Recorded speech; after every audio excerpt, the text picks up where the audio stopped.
E aí, galerinha, tranquilinho? Bora continuar aqui com os vídeos de análise exploratória de dados. Antes de nós podermos verificar ou poder fazer qualquer tipo de análise em cima dos dados, precisamos entender alguns conceitos, né? Então, todos os dados simplesmente jogados na tela, eles não têm, além do propósito informativo deles, eu preciso saber quais tipos eles são. Então, antes disso, por exemplo, eu tenho aqui meu data frame, então eu tenho todos os dados que eu recebi, neste caso aqui do MTCars. Só vocês digitarem MTCars no painel do R ou no próprio RStudio e executar aqui vão aparecer esses dados. Ok? Então, o que se tratam disso? Isso daqui, cada linha que nós estamos tratando de uma observação.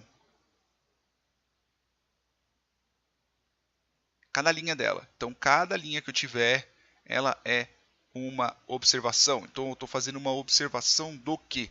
No caso ao qual eu estou trabalhando aqui, cada linha é uma observação de um carro. Então, eu tenho uma lista de carros ao qual eu recolhi, não eu, neste caso, estamos tratando de uma determinada quantidade de data que já vem junto com o R, simplesmente é só você executar para você poder ver.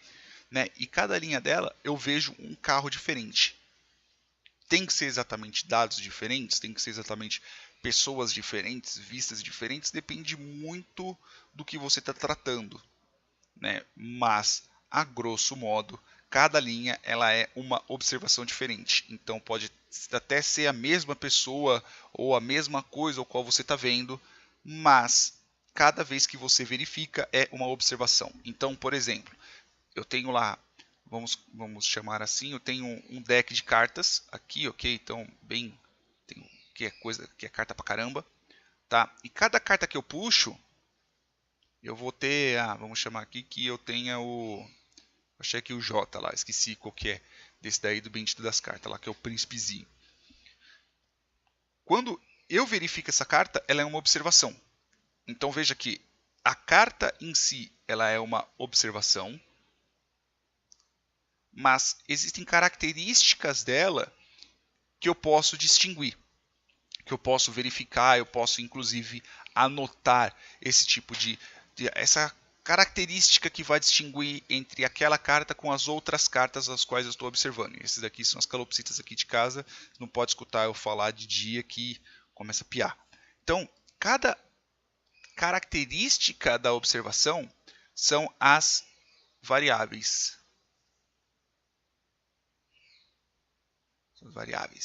Então, por exemplo, cada carro que eu vi aqui, vamos considerar que eu esteja analisando, eu entro numa loja de carros, por exemplo, e eu quero ver quais dados, eu quero verificar quais carros que tem e algumas características dos carros. Então eu vou ver carro por carro e eu vou anotar o que cada um tem de diferente, o que distingue um do outro. Então eu tenho aqui o nome do próprio carro, eu tenho o milhas por galão, a quantidade de cilindradas, o DISP eu não lembro o que é, o HP, que é o cavalos de potência, e eu vou vendo outras características. Eu posso colocar, por exemplo, cor, eu posso colocar quanto que é a vida útil de, sei lá, do câmbio daquele carro, depende do tipo depende do que eu quero observar, depende do que eu quero verificar.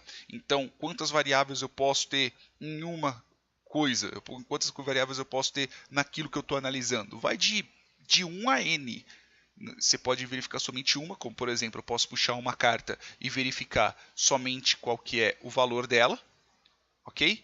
Ou eu posso verificar outras coisas, como por exemplo, eu posso saber a cor da carta. Então, por exemplo, eu posso verificar qual que é a cor, eu posso verificar qual que é o valor também, eu posso verificar qual que é o tipo de papel.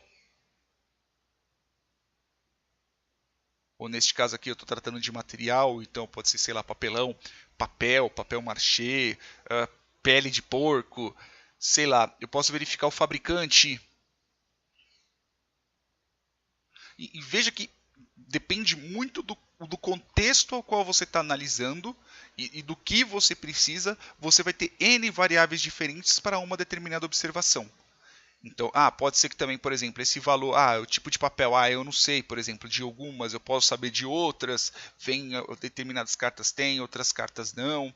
Veja que existem esse tipo vamos considerar assim, de problemas que podem ocorrer ao longo das observações. Mas, em si, é isso. Então, nós temos para cada linha uma observação e para cada coluna variáveis. Quantas variáveis eu tenho que ter? Depende do tipo de análise que você está tendo. Ou o trabalho que você vai ter para recolher aqueles determinados dados, ou, como eu já disse, vai muito mais pelo contexto do que você está trabalhando. Beleza? Só que para cada tipo, existem tipos de variáveis. E para cada tipo de variável você tem um determinado tratamento que você faz com essas variáveis. Mas isso eu vou passar na próxima aula, que é para o vídeo também não ficar tão longo. Beleza, pessoal? Espero que vocês tenham entendido. E é isso aí. Beijos na bunda e até mais.